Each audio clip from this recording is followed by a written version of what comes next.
Halo, ketemu lagi dengan saya Ihsan dalam serial video SEO Checklist. Pada pembahasan pertama kita membahas robot.txt. Nanti saya akan sertakan link videonya pada deskripsi jika teman-teman tidak mengikuti dari pertama. Dan kemarin kita sempat membahas tentang sitemap.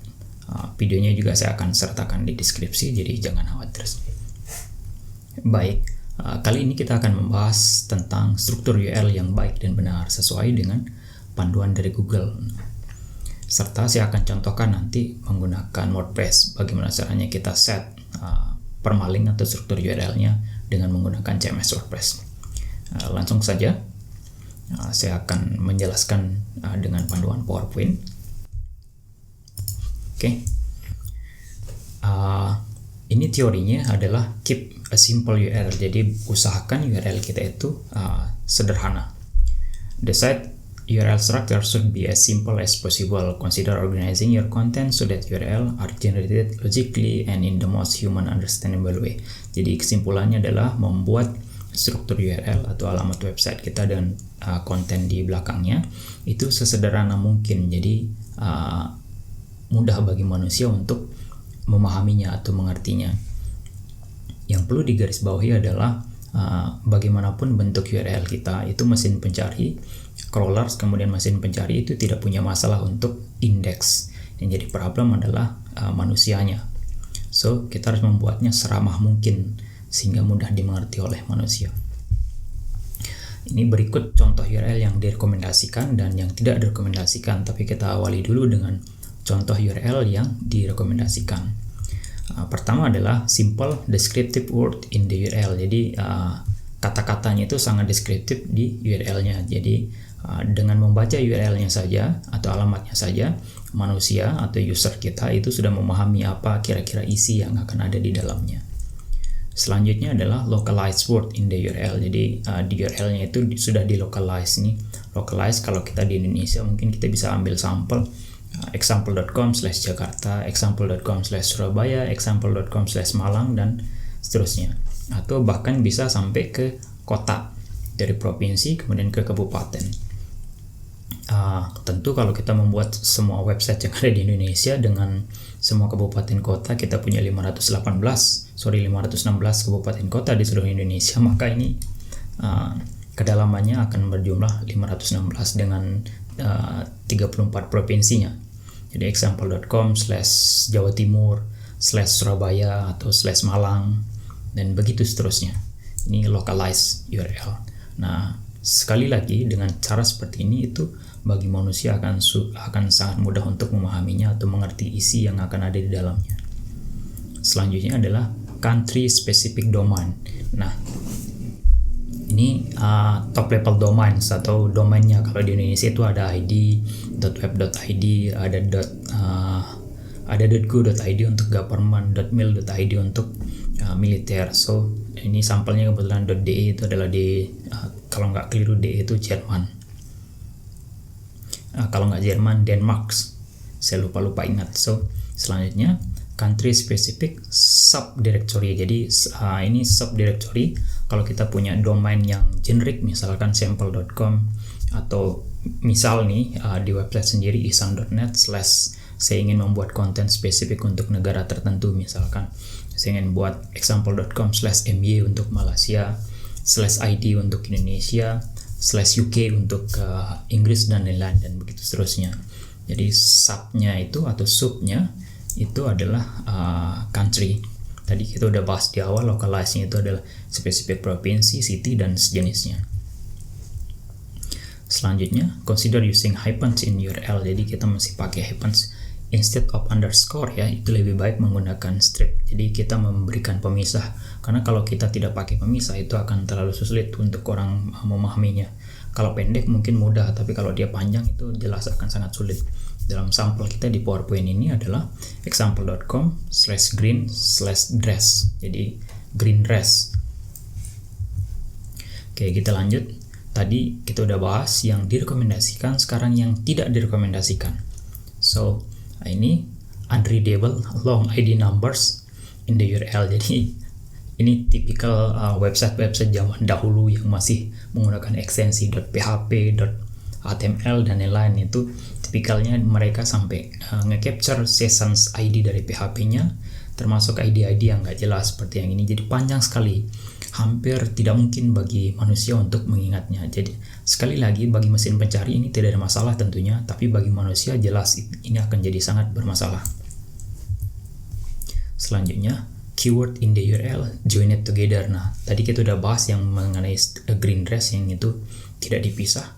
Kemudian ini kalau dia disatuin itu sangat susah untuk dibaca, apalagi untuk diingat. Akan tetapi karena ini sampelnya atau contohnya cukup mudah, jadi green dress mungkin mudah untuk dibaca, tapi kalau dia panjang itu akan sangat susah.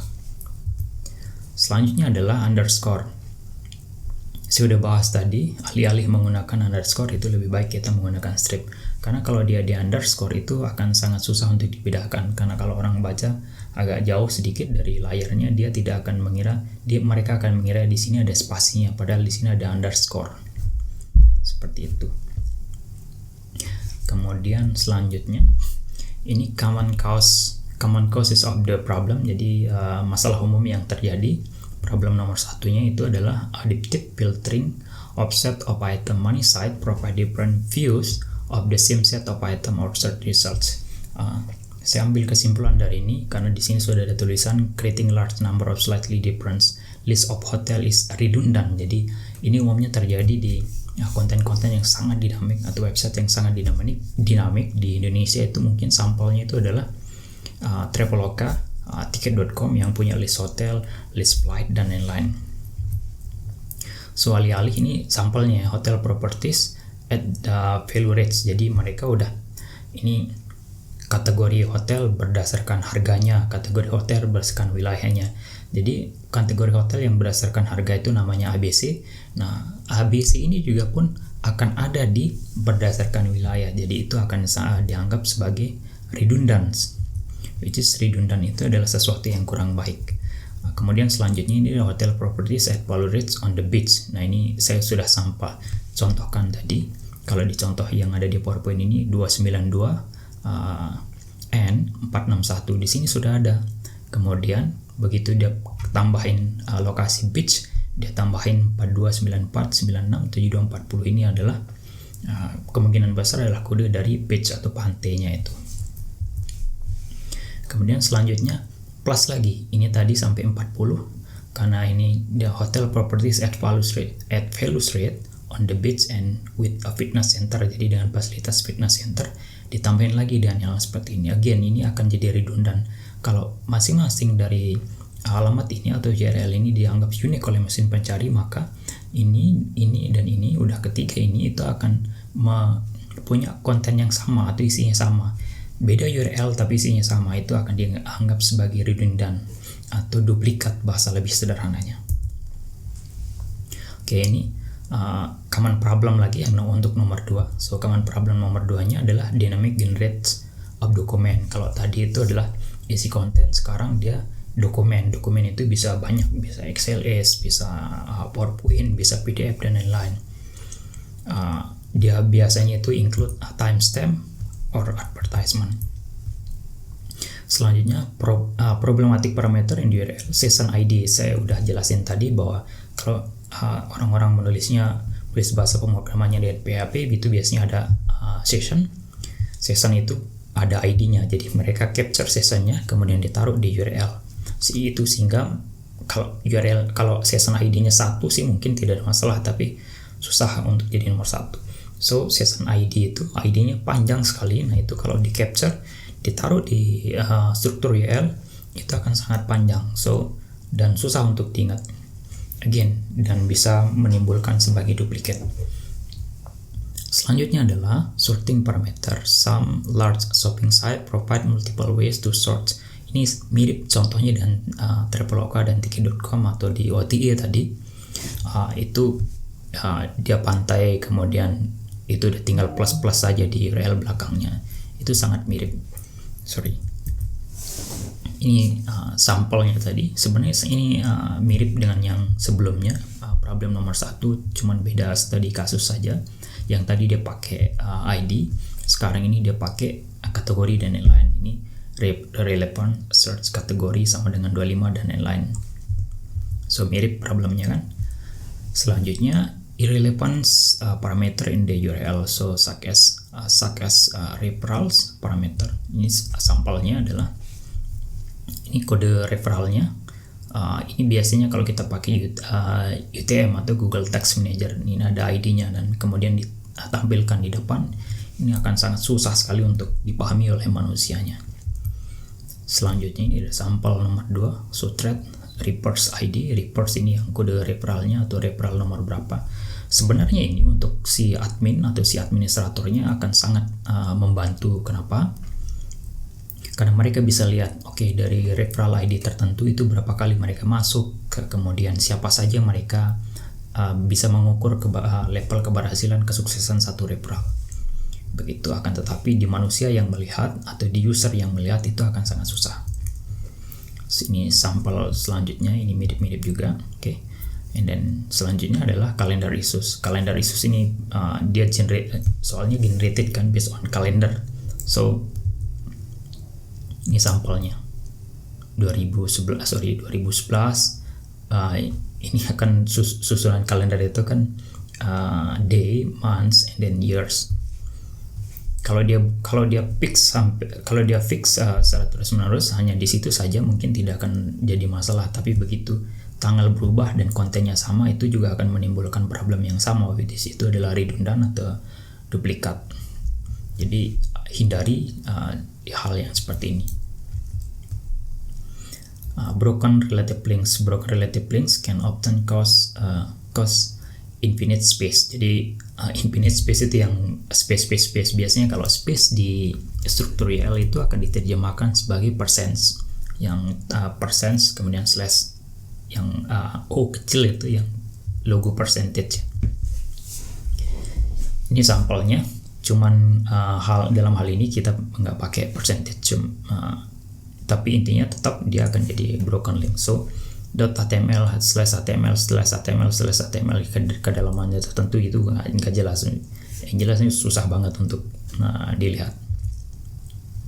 Oke, sekarang ini pendapatnya si John Mueller. John Mueller ini orangnya Google ya, employee-nya Google yang sering buat video. Kalau saya nggak keliru itu ada OP Central yang sifatnya harian itu. So if essentially the URL structure that you have on your site is something you can use however you want, so Google does not count the numbers of slash in your URL and say, oh, this is like 5 level down, therefore will not, so it's visibly insert. So saya udah kasih sampel tadi, saya sudah memberikan penjelasan di awal tadi bahwa mesin pencari tidak punya masalah sama sekali untuk mengindeks konten yang sejenis seperti ini. Karena mereka hanya mengenali URL-nya seperti ini. Akan tetapi ada banyak masalah yang ditimbulkan dengan URL yang seperti ini, itu susah sekali dibaca oleh manusia, dan di search ketika dilihat oleh manusia juga itu tetap susah. Nanti saya akan ambilkan contohnya, atau sekarang saya kasih contohnya. Ini kalau kita browsing, untuk misalkan kita browsing dan keyword cara mengejar mimpi misalkan, teman-teman bisa lihat di sini. Di sini ada tulisan Brillo.net tanda panah yang ini kreator 15. Jadi yang mampu ditangkap atau yang mampu ditampilkan oleh search engine hanya segini. Umumnya kalau saya kecilin ini, itu bisa nangkap sampai 50 karakter kalau saya nggak salah ingat ya. So kecil sekali. Kalau dia seperti ini kan mudah sekali untuk lihat kumparan.com/hijaber. So mudah sekali untuk melihatnya. Dan kalau ini panjang itu akan jadi sangat rumit. Nah, di situ letak perbedaannya. Jadi bagi manusia mudah untuk dilihat, bagi mesin itu tidak punya problem sama sekali. So saya balik lagi ke PowerPoint-nya. Ya ini saya udah jelaskan tadi yang ini.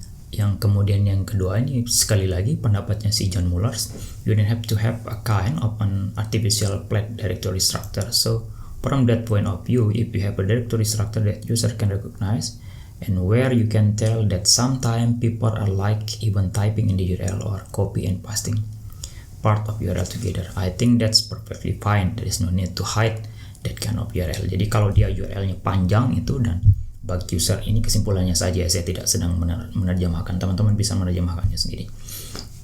Jadi kalau URL-nya panjang itu tidak perlu kita, kalau memang usernya nyaman dengan itu dan usernya mudah untuk melihatnya, mudah untuk menghafalnya apalagi, dan mudah untuk menuliskannya kembali, so tidak ada masalah, nggak perlu disembunyikan atau nggak perlu dipendekkan lah dalam konteksnya si John Mueller ini.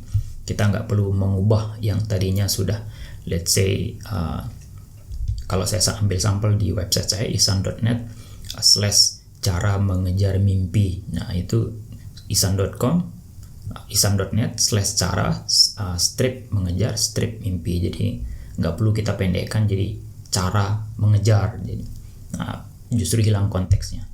Itu yang dimaksud dengan John Mueller. Yang ketiga ini, for the most part we treat URL as identifier of the content. Yes, ini benar, karena memang mesin pencari itu nge-treat atau menganggap atau memperlakukan konten itu yang ID di belakang dan lain-lain itu sebagai identifiers atau untuk mempermudah proses identifikasi. Biasanya bagi webmaster dia cenderung memberikan ID, tapi ID-nya nggak panjang, bukan PHP season ID ya, tapi hanya ID dari artikel ke-1, artikel ke-2, ke-3, atau kadang-kadang pakai kategori. Itu hanya untuk mempermudah nanti pada saat proses filtering. Jadi kita ingin memfilter konten berdasarkan kategori ini, jadi kita bisa untuk mempermudah. So we don't try to understand the structure based on the URL. Jadi ini Google sih ya, si search engine itu tidak mencoba untuk mengerti website kita berdasarkan struktur URL-nya. So essentially setting up URL however you want. Jadi kita boleh setting URL kita sesuka kita. You want is our recommendation there. Jadi si Google merekomendasikan. It's definitely not the case that you need to artificially make it look different. So nggak perlu membuatnya berbeda dari yang lain. Tapi sekali lagi ingat, tujuannya itu untuk mempermudah manusia, karena mesin tidak punya masalah sama sekali. Ini yang kedua. Kemudian yang selesai, itu saja PowerPoint saya. Sekarang saya coba akan contohkan sesuai dengan janji saya yang baik dan benar. Kalau dia di WordPress seperti apa, ini saya sudah pakai, ini sampelnya kebetulan website saya isan.net. For your information saja, isan.net ini tidak dioptimize karena nggak diurus, bahkan nggak pernah diupdate, jadi tidak sama sekali tidak dioptimize. So saya ambil sampel di sini saja, saya set, ini ada nomornya permaling, cuman saya pakai add new post saja terlebih dahulu. Mudahan nggak lemot. Cool. Saya sudah kasih sampel tadi, cara mengejar mimpi dengan baik dan benar. Ini kalau dia, saya copy saja di sini, saya paste lagi ini biar mempermudah saja. Nah, coba teman-teman lihat di sini isan.net cara mengejar titik-titik baik dan benar. Yang dimaksud dengan John Mueller tadi itu tidak harus diedit ya, tidak harus dipendekkan yang ini. Tapi kalau dia terlalu panjang juga akan jadi problem. Jadi di sini saya akan edit menjadi cara mengejar mimpi dengan baik dan benarnya saya akan hilangkan. Jadi cukup dengan begini saja. Ini sudah cukup baik, akan tetapi di problem di backend nanti itu kalau dia tidak punya ID itu akan jadi susah. So kalau kita mau ganti ini semua, kalau kita ganti caranya gimana? Sederhana, ini permaling, cuman saya sarankan jangan ganti permaling, karena kalau teman-teman sudah punya konten banyak kemudian ganti permaling itu akan jadi problem, karena proses reindeks kembali dan belum tentu menang dengan kompetitornya. So kalau teman-teman mau ganti permaling satu susunan direktori ini bagi yang punya website baru ya, atau website yang lama tapi nggak diindeks oleh Google, bisa benerin ininya. So di sini ada post name. Kalau kita ingin melakukan proses identifikasi, kita ingin tahu artikel yang publish itu adalah artikel yang keberapa, kita bisa pakai yang ini plain, ini tulisnya, ini ID nanti. Sorry, ini ada tulisan ini defaultnya ini ya, ini defaultnya. Kita bisa tambahin ID, so kita bisa pakai custom ini pula. Post name yang ini, kalau ingin menambahkan ID di belakang sini bisa tinggal klik saja yang ini post underscore ID ini. Kalau ingin ID-nya di depan ya tinggal klik saja post ID, kemudian post name-nya di belakang, kita bisa tambahkan di sini. Atau kalau ingin tambahin kategori bisa dengan kategori di sini. Tapi ini akan jadi kepanjangan. So saya umumnya sesuai dengan teori yang tadi, keep it simple atau make it simple. Jadi buat dia sederhana, saya tidak tambahkan dengan ID, saya cukup tambahkan dengan post name. Toh nanti kalau dia duplikat konten tersebut, maka dia akan secara otomatis menambahkan strip 2 di sini, atau strip 1 atau strip 3. Kalau misalkan ada cara mengejar mimpi, 2 kali saya tulis dan judul yang sama, URL strukturnya sama, WordPress secara otomatis akan memberikan tambahan di belakangnya, tambahan nomor di belakangnya. Jadi setiap URL-nya itu Unix. Dengan demikian akan terhindar dari yang namanya redundancy, karena URL-nya harusnya tidak boleh redundant. Begitu. By the way, PowerPoint tadi yang semuanya yang ada di sini ini diambil dari Google ya. Jadi ini bukan pendapat saya pribadi, akan tetapi saya ambil dari Google ini. Lengkapnya di developers.google.com ini sudah ada tulisan. Saya hanya mempersingkatnya saja bagi teman-teman. Begitu. Oke, demikian pertemuan atau pembahasan kita mengenai struktur URL. Again, secara teori, keep it simple, make it simple.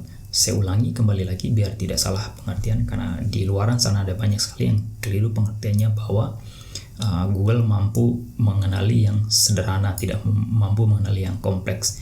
Tidak, jawabannya karena mereka adalah mesin, so mereka mampu apapun. Tadi John Mueller juga sudah menyampaikan, so whatever your URL structures, mau slash-nya sampai ke dalaman tertentu pun tidak ada masalah sama sekali. Yang jadi problemnya adalah ketika dibaca oleh manusia. Begitu. Terima kasih, sampai jumpa di pembahasan selanjutnya. Assalamualaikum.